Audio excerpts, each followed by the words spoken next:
Hello and welcome to KC Plus. Today I will talk about the top 5 CISO topics for 2019, where to put your focus on in 2019.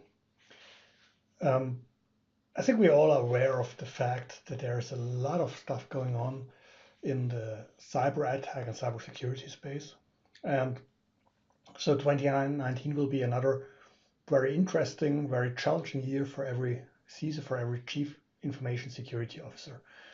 And I want to touch the 5 areas where I believe most attention should be spent.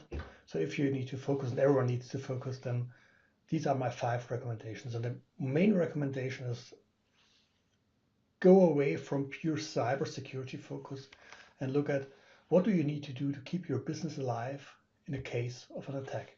So this is going beyond the standard perspective of cybersecurity in the sense of I try to prevent attacks. I try to protect against it. It's about understanding what is the impact on the business. What does it mean for a business if you get attacked? And what are the things which really can kill your business? How long can a bank survive if the systems are really down? Think about targeted long-running attacks that might spread across the data centers, which really might bring down all of your data centers so that the backup data center doesn't help anymore. So what do you need to bring up first again? How do you keep your business running to survive whichever industry you're in? Some industries are obviously more in danger, others are less in danger.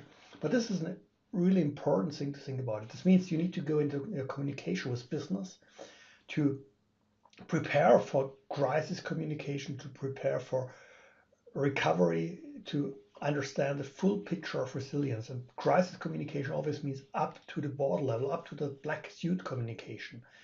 So look at this, understand whether you are really prepared for a worst case scenario, because we will see a lot of attacks in 2019 again, and some of them might be really, really severe.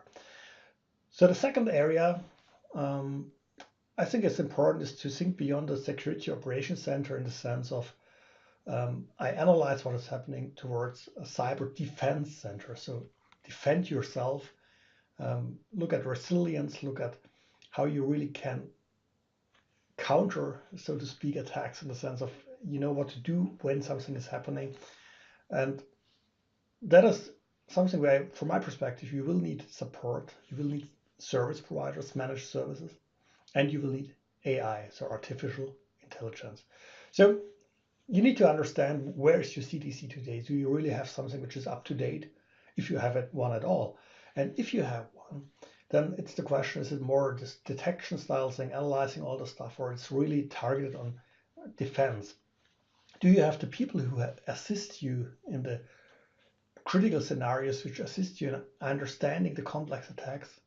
And do you use the modern technology? So we see more and more which goes well beyond the traditional SIEM, the security information and event management platforms, towards what we at KuppingerCole call SIP, or security intelligence platforms. That is where AI comes into attack to detect anomalies, to detect the outliers, the critical situations, to help you in better countering the attacks. So my area number 3 then is create a cross-regulatory view, cross-regulatory perspective. You have to deal with a lot of regulations. There's GDPR. There's frequently from a other perspective, ISO 27001. There are so many other things, and you need to look at which regulations and frameworks are really relevant to you. So which are the must-have things, like the critical infrastructure regulations, like the data protection regulations you must fulfill. They are the ones you should fulfill, and they are the could.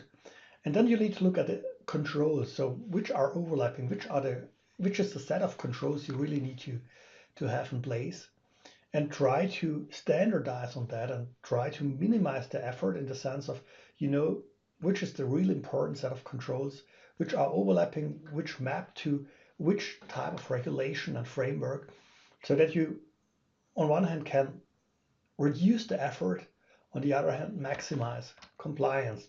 So go away from looking at regulation per regulation towards an approach which really tries to create a combined view. Maybe even foster that by some GRC tool which works with your business GRC tools, which really maps to the enterprise risk. Another very important thing, and that's something I'm preaching quite a while now, look at your security tools landscape. So it's very typical for organizations that there are many, many different tools in place from many, many different providers. Yeah, there were new types of attacks, new types of threats, a new tool came into place.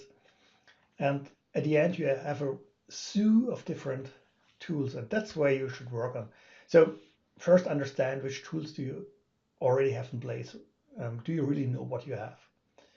Do you have a blueprint which looks at, from a risk mitigation perspective, on what are the tools which really help you in mitigating critical risks? So what are the ones which have the biggest impact?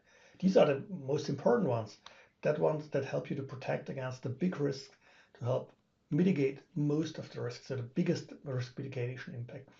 And that also will help you learning whether you have everything you need or whether there are major gaps because there are major risks you haven't covered yet.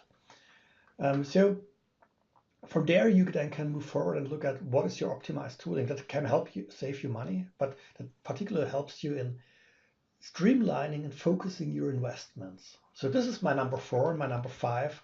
Finally, it's a very old one, a very traditional one, but still too frequently forgotten.